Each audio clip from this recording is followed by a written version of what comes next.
Friends, మీకు ఈ video నచ్చినట్లయితే ఈ వీడియోని లైక్ చేయండి, సబ్స్క్రైబ్ చేయండి. వివేక్ లక్ష్మితో వదిన ఎస్ఐ గారు ఇందాకే ఫోన్ చేసి అన్నారు, అన్నయ్య గారిని ఎవరో కిడ్నాప్ చేశారంట అంటున్నారు అని అనడంతో లక్ష్మి చాలా టెన్షన్ పడిపోతూ ఉంటుంది. ఏంటి, మిత్రని కిడ్నాప్ చేశారా అని జయదేవ్ కూడా చాలా కంగారు పడిపోతూ ఉంటాడు. తర్వాత అరవింద దేవుడికి పూజ చేస్తూ ఉంటే జాను వెనకాలే నిల్చొని ఉంటుంది. దేవుడా, మిత్రకి జీవితాంతం ఈ గండాలు ఉండాల్సిందేనా? గండాల నుంచి మీరే కాపాడుకోలేమా?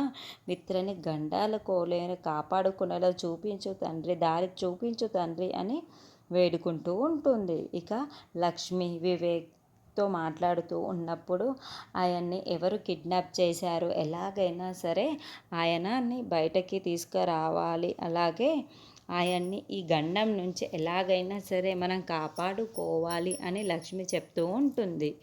ఇంకో పక్క మిత్ర ముఖానికి నల్లటి ముసుగు వేసేసి కుర్చీలో కూర్చోబెట్టి తాళ్లతో కట్టేసి ఉంటారు.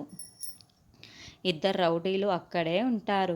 రేయ్, మీరు నన్ను కిడ్నాప్ చేశారు అని మీరు విర్రవేగిపోతున్నారు కదా, నా ముఖానికి ముసుగు వేసి ఇలా కుర్చీలో కూర్చోబెట్టి కట్లు కట్టడం కాదు, ఒక్కసారి నా ముసుగు తీసి కట్లు తీసేయండి, అప్పుడు నేనేంటో మీకు చూపిస్తాను, మీపై విరుచుకుపడతాను.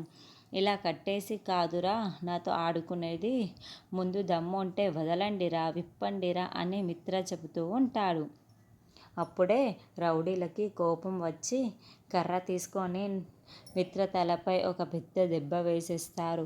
దాంతో మిత్ర అబ్బా అని అరుస్తూ స్పృహ కోల్పోతూ ఉంటాడు. అయితే మిత్ర ముఖానికి ఉన్న నల్లటి ముసుగుని మాత్రం అలాగే పెట్టేసి ఉంటాడు. ఈ లోపలే అరవింద పూజ చేస్తూ ఉంటే దేవుడి దగ్గర ఉన్న దీపం కొడుకులాడుతూ ఆరిపోతూ ఉంటుంది.